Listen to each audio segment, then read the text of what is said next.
क्या अब तुम समझ गए हो कि न्याय क्या है और सत्य क्या है? अगर तुम समझ गए हो तो मैं तुम्हें न्याय किए जाने के लिए आज्ञाकारी ढंग से समर्पित होने की नसीहत देता हूं, वरना तुम्हें कभी भी परमेश्वर द्वारा सराहे जाने या उसके द्वारा अपने राज्य में ले जाए जाने का अवसर नहीं मिलेगा। जो केवल न्याय को स्वीकार करते हैं लेकिन कभी शुद्ध नहीं किए जा सकते, अर्थात जो न्याय के कार्य के बीच से ही भाग जाते हैं, वे हमेशा के लिए परमेश्वर की घृणा के शिकार हो जाएंगे और नकार दिए जाएंगे। फरीसियों के पापों की तुलना में उनके पाप संख्या में बहुत अधिक और ज्यादा संगीन हैं, क्योंकि उन्होंने परमेश्वर के साथ विश्वासघात किया है और वे परमेश्वर के प्रति विद्रोही हैं। ऐसे लोग जो सेवा करने के भी योग्य नहीं हैं, अधिक कठोर दंड प्राप्त करेंगे, जो चिरस्थायी भी होगा। परमेश्वर ऐसे किसी भी गद्दार को नहीं छोड़ेगा जिसने एक बार तो वचनों से वफादारी दिखाई मगर फिर परमेश्वर को धोखा दे दिया। ऐसे लोग आत्मा, प्राण और शरीर के दंड के माध्यम से प्रतिफल प्राप्त करेंगे। क्या ये हूबहू परमेश्वर के धार्मिक स्वभाव का प्रकटन नहीं है? क्या मनुष्य का न्याय करने और उसे उजागर करने में परमेश्वर का ये उद्देश्य नहीं है? परमेश्वर उन सभी को जो न्याय के समय के दौरान सभी प्रकार के दुष्ट कर्म करते हैं, दुष्टात्माओं से आक्रांत स्थान पर भेजता है और उन दुष्टात्माओं को इच्छानुसार उनके दैहिक शरीर नष्ट करने देता है और उन लोगों के शरीरों से लाश की दुर्गंध निकलती है। ऐसा उनका उचित प्रतिशोध है।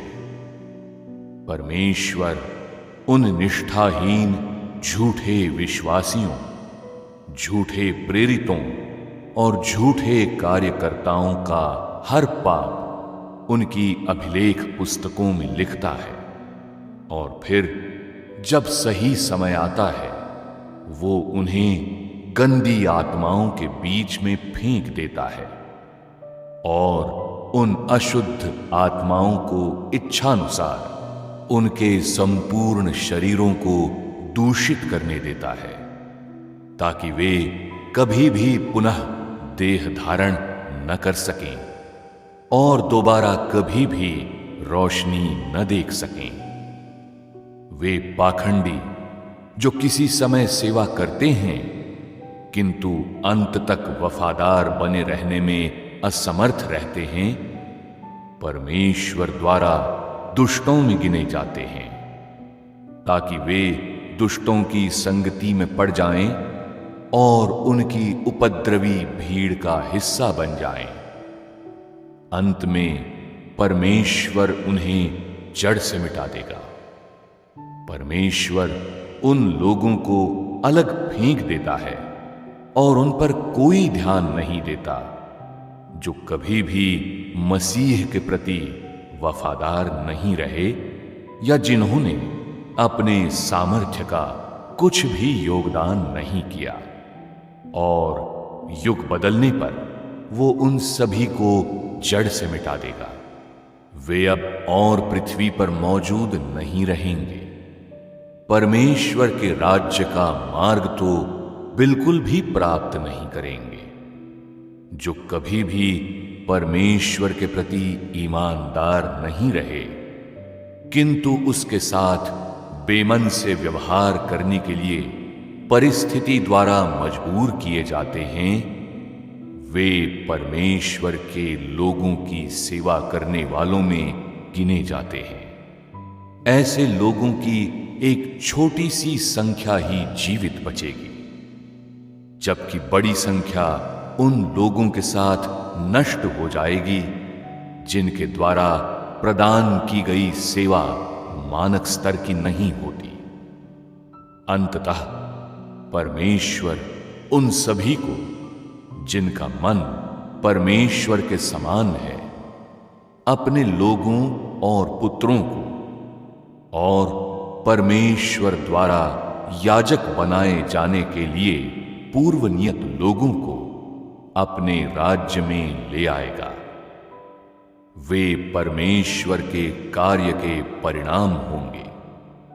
जहां तक उन लोगों का प्रश्न है जो परमेश्वर द्वारा निर्धारित किसी भी श्रेणी में नहीं आ सकते, वे अविश्वासियों में गिने जाएंगे। तुम लोग निश्चित रूप से कल्पना कर सकते हो कि उनका क्या परिणाम होगा। मैं तुम सभी लोगों से पहले ही वो कह चुका हूं जो मुझे कहना चाहिए। जो मार्ग तुम लोग चुनते हो वो केवल तुम्हारी पसंद है। तुम लोगों को जो समझना चाहिए वो ये है, परमेश्वर का कार्य ऐसे किसी शख्स का इंतजार नहीं करता जो उसके साथ कदम ताल नहीं कर सकता, और परमेश्वर का धार्मिक स्वभाव किसी भी मनुष्य के प्रति कोई दया नहीं दिखाता।